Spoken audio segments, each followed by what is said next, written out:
Questão facinha essa. Qual é o domínio das funções? Então, eu tenho aqui 4x ao quadrado menos 10x mais 2, é a minha primeira função. 7x menos 1 é a minha segunda função. E raiz cúbica de 12x mais 1 é a minha segunda função.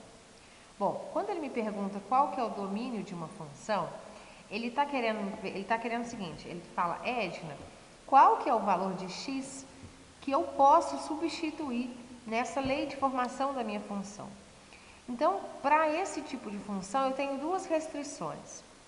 Eu tenho o seguinte, se eu tiver uma raiz de índice par, raiz quadrada, raiz quarta, raiz sexta, se esse número aqui for par, não pode ser raiz quadrada de número negativo, raiz quarta de número negativo, raiz sexta de número negativo, ou seja, a expressão aqui dentro não pode ser negativa, mas para aqui sendo par, né?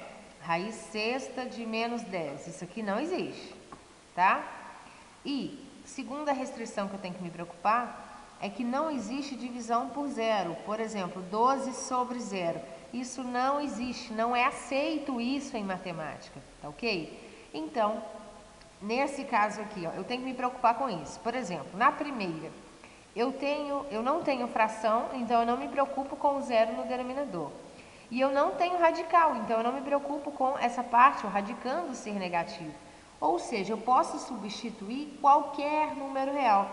Então, o domínio da letra A seriam o conjunto dos números reais, todos, sem exceção.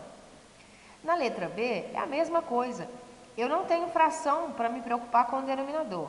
Eu não tenho radical para me preocupar com o radicando.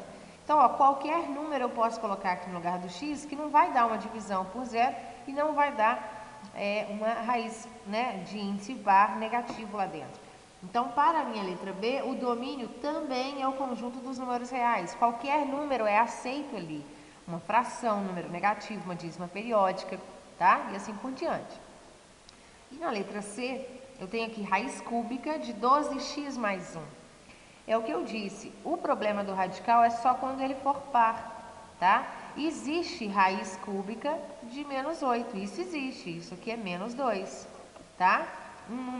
Que número que eu elevo ao cubo que dá menos 8? Menos 2 vezes menos 2 vezes menos 2 vai dar menos 8. Então, quando esse número é ímpar, existe, tá? Então, nesse caso aqui, eu também não tenho com o que me preocupar. Qualquer valor que eu substituir aqui vai me dar uma resposta aceitável em matemática, tá? Vai existir uma imagem. Então, para a letra C, o domínio também é o conjunto dos números reais. Então, para qualquer dessas letras, qual que é o domínio? O conjunto dos números reais, ok? Facinho, né? Então, abraço, até o próximo vídeo.